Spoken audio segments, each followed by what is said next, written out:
Assalamualaikum warahmatullahi wabarakatuh. Saya Putri Nurhaliza BM dari jurusan Tasawuf Psikoterapi semester 3 akan menjelaskan pengertian dari hati, ruh, nafas, dan akal dari kitab Ihya Ulumuddin.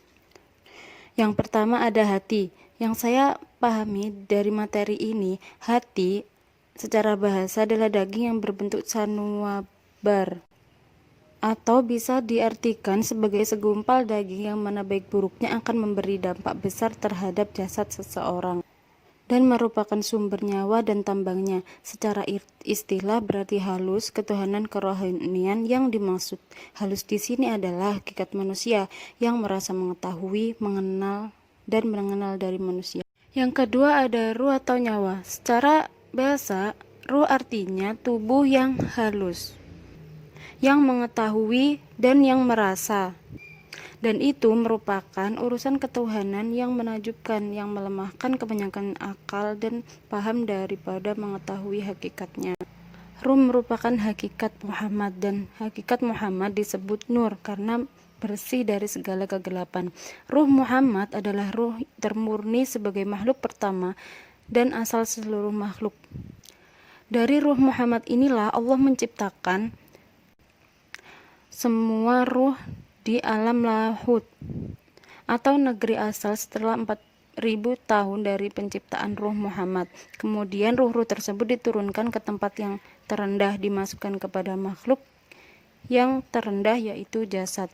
Jasad itu sendiri diciptakan Allah dari bumi yang tersusun dari 4 unsur: tanah, air, api, dan angin. Setelah diwujudkan jasad itu, maka Allah menitipkan ruh darinya ke dalam jasad, dan sebagai barang titipan pastinya Allah akan mengambil kembali titipannya itu.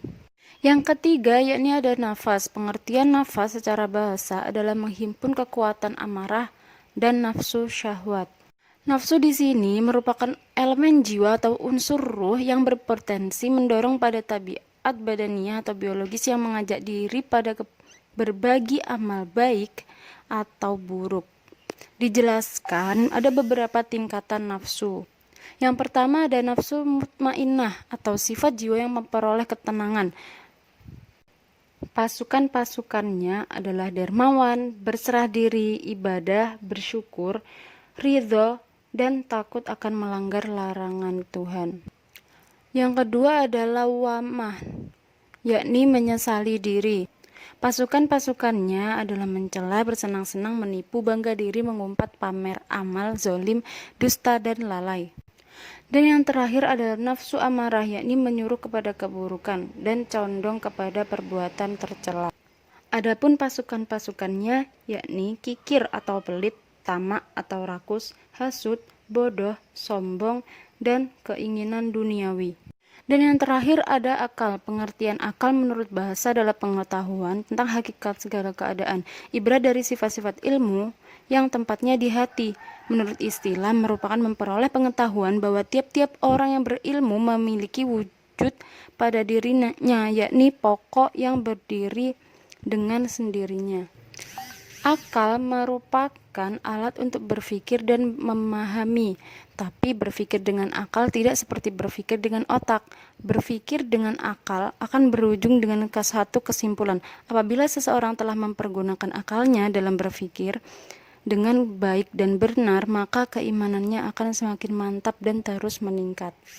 Kesimpulan pada penjelasan ini, pada hakikatnya, hati, ruh, nafsu, dan akal adalah satu kesatuan yang utuh dan tidak dapat dipisahkan.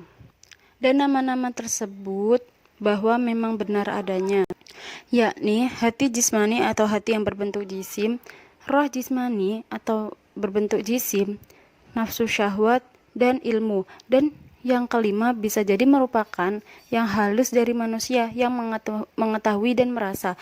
Yang dimaksud mungkin pengertian yang dipahami dari manusia dan mengetahui hakikat segala sesuatu di antara halis dan di antara jisim hati. Terima kasih saya sampaikan. Wassalamualaikum warahmatullahi wabarakatuh.